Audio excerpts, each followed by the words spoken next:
Today, we're venturing into the heart of what it means to be mythic. Discover the fantasy archetype that only you can embody. This is not about imitation or borrowed masks. It is about drawing out the legend that has been forming in the shadows of your own life. Most men try to be someone else's idea of captivating, but the truth is, the most magnetic men are those who turn their unique journey, their scars, their triumphs, their longings, into a living myth.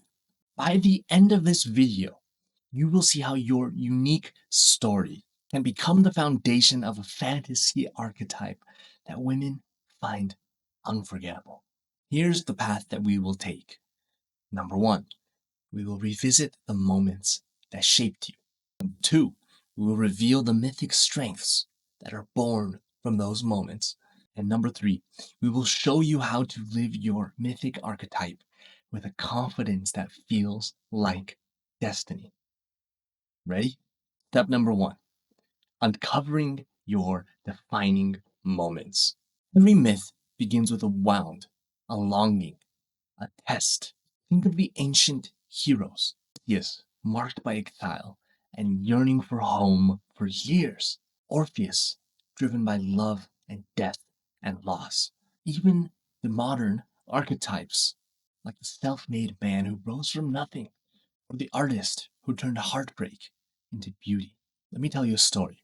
There once was a boy who grew up in a gray, small town, feeling always out of place. His family moved often, and every new school meant starting over. He learned to watch, to listen, to adapt, becoming a master of reading the room, of sensing what others needed before they even spoke. But deep down, he longed for a place where he could belong, a tribe, a home, a lover who saw him for who he truly was. Years later, as a man, he realized that this unique journey had forged him to become the wanderer, a mythic archetype of man who brings adventure, new perspectives, and the promise and gift of discovery. Every relationship, what once felt like rootlessness, became his superpower. Women were drawn to his stories, his sense of possibility, his ability to make any moment feel like the start of an epic journey. Your defining moments, whether they are wounds or victories, are the seeds that will one day grow into your legend. The heartbreak that taught you empathy, the failure that forced you to grow, the longing that made you restless for more. These are not just memories, they are the raw materials of your mythic self. Number two, name your mythic strengths. Are you the protector, forged in the fires of responsibility, the trickster who learned to survive with wit and charm, the poet whose sensitivity is both a gift and a curse, the explorer who finds meaning by searching out adventure and the unknown? Let's go deeper with another story. There was once a man who lost his father young. The world suddenly felt dangerous, unpredictable. He became fiercely loyal to those he loved, always stepping in to shield others from pain, even if he meant taking that pain himself. At first, this made him guarded, afraid to let anyone else see his own vulnerability. But over time, he realized that his strength wasn't just in defending others, but in allowing himself to be seen, to be soft. He became the guardian poet, a rare blend of courageousness and tenderness. Women sensed this duality, the safety of his presence, and the depth of his feeling. He didn't need to be the loudest in the room. His myth was written in the quiet ways that he showed up again and again. Your archetype is not a costume. It is the distilled essence of your lived experience. If you've survived betrayal but still believe in love, you could be the wounded healer. If you've always led others through chaos, you could be the navigator.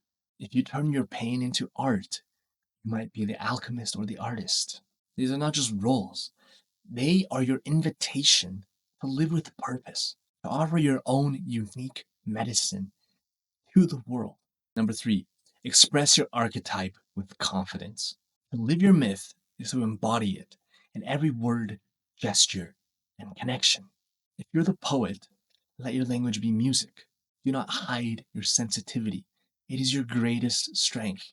If you're the explorer, turn every day into adventure. Invite others into your world of wonder. They most likely do not like their lives anyways. Let me share one last story. A friend of mine was always the quiet one at gatherings. Instead of competing for attention, he'd sit quietly in the corner and sketch portraits of people, capturing their essence in a few lines on the page. At first, people overlooked him, but as his drawings circulated, curiosity grew. Women found him mysterious, creative, and deeply arousing. He was the silent creator. He didn't chase attention, he drew it in just by being himself. He lived with quiet confidence. When you act from your authentic archetype, you radiate a confidence that is not forced. It becomes inevitable. What you can do is create rituals or signature moves that reflect your mythic self. Maybe it's the way you greet someone, a phrase you use, or the way you tell stories. Dress, speak, and move in ways that align to your archetype. Share your story, not to impress, but to invite connection. Vulnerability is magnetic when it is rooted in self knowledge.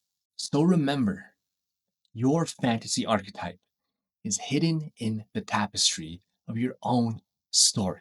Revisit your defining moments, name the strengths that they gave you, and express your myth with unshakable confidence. The world doesn't need another copy, it needs your full expression. Your journey, with all of its twists and scars, is the very thing that makes you captivating at a mythic level. Live it boldly. Become the archetype that she's never met before and the one she'll never forget.